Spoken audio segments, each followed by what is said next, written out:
where we can actually look at circulating tumor cells from the patient's blood. So we can capture individual cells that are cancer cells and actually look at them, examine them, and we can actually look at them even at the gene level, and that may guide our therapy, and I'll show you how we're doing that in clinical trials. Temperatures and conditions. Anybody want a Coke? That are important for the health of these samples. And then as you walk around the benches, you see different centrifuges and special machines that we use to process the specimens. So when we get a blood sample, we may actually separate different components. To be here with all of you today, I'm sort of overwhelmed. You are all the pioneers and the leaders leading the charge, truly in an effort to make cancer a thing of the past. I know that's on the building, but it's in all of your hearts. And you can see that every time you walk into this building, on every level. From the guys out here who take your car, to Dr. El-Koheri, to the donors who have so graciously and generously donated their time and money to finding a cure for this disease. And cancer, if you're listening, I've seen the laboratory. You're in a heap of trouble. It was 1,772 days ago I was diagnosed with esophageal cancer. My, how time flies. I had my share of chemo and radiation, ablations and surgeries, days filled with uncertainty and despair, and it all tried to consume my life. I wasn't ready to let it win. I said no, and I began my battle, not unlike you, Janice. And by saying no, I got better. I got better. And it was then only 2 years ago that my cancer spread through my blood to my liver and my lungs. As Dr. El-Koheri showed so many cancer patients, that's what happens.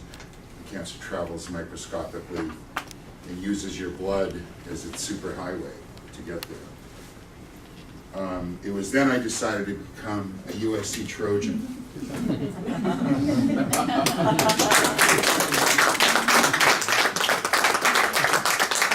I met with Dr. Anthony El-Koheri, started a trial in a historically short order. The new targeted trial drug began to shrink my tumors and kill the enemy, the very enemy who tried to kill me. More than 20 cycles later, I can very happily report I have had a 100% complete response.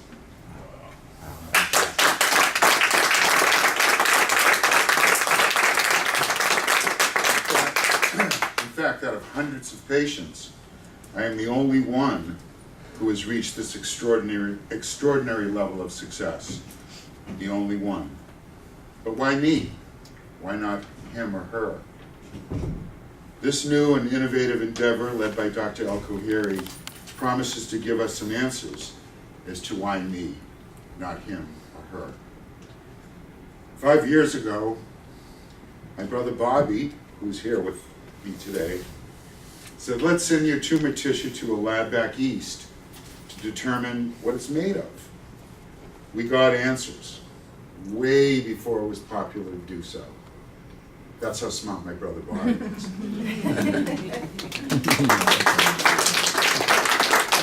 See if he still feels that way tomorrow.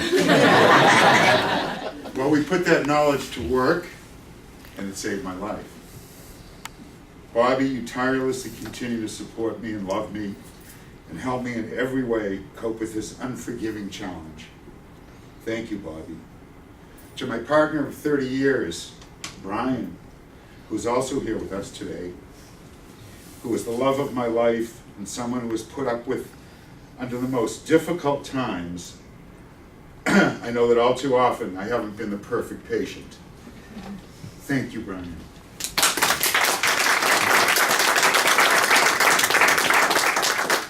Thank you, Nurse Karen, who's not in the room right now, but we all met her a little bit earlier.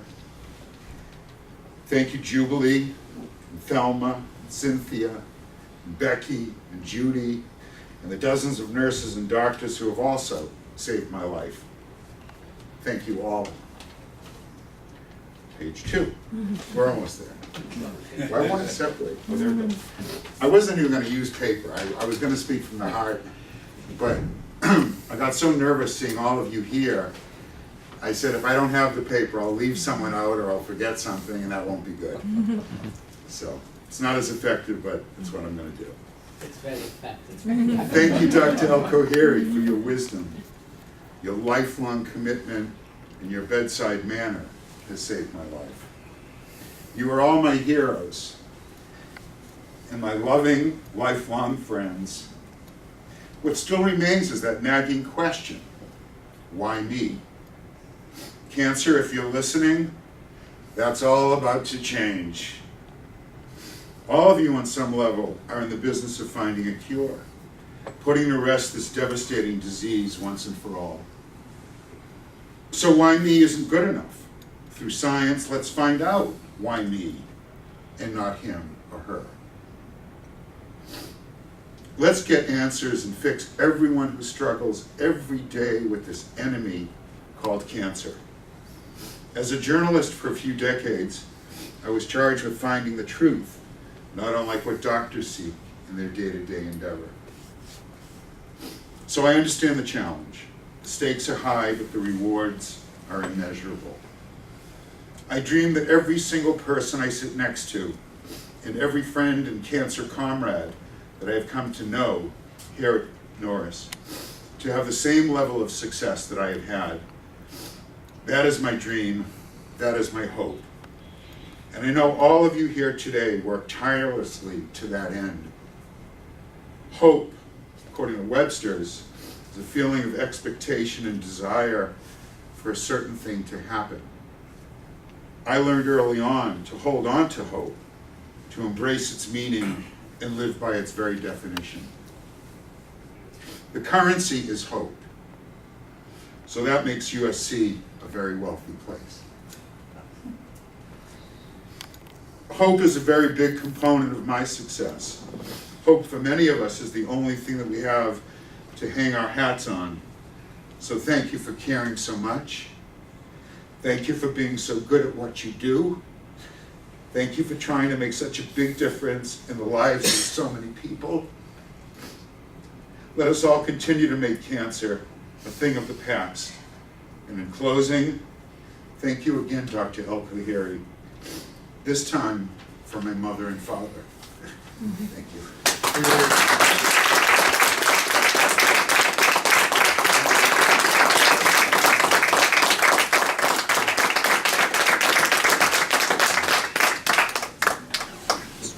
So my friends frequently tell me, you have a hard job, right? But they don't know this part of it, right? This is the most rewarding part that makes everything worth it. Sorry for being such a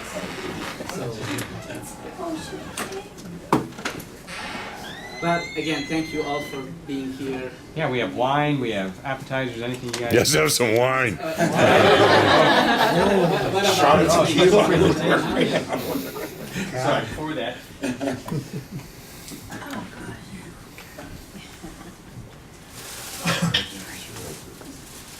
Janice and Bob, let me give this to Janice and Bob. I just want to thank you for making this space of the.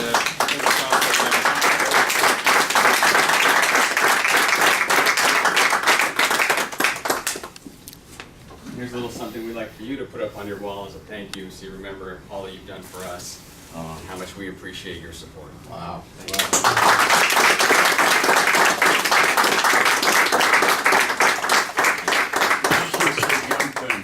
Regarding your esophageal cancer, I believe completely that USC stands for hope, because Sonny and Elsa over there, we had a friend, Brian, who had esophageal cancer a few years back that we tried to bring over to USC, but he lived up in the Reno area.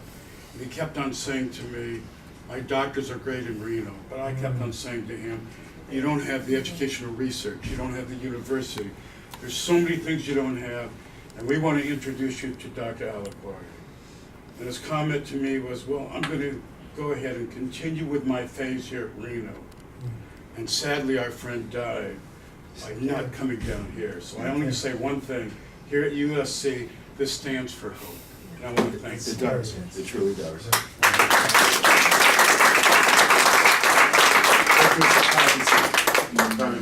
I just have, I always have to have the last word. My family understands it, they roll their eyes when I start to talk, because I could go on ad nauseam.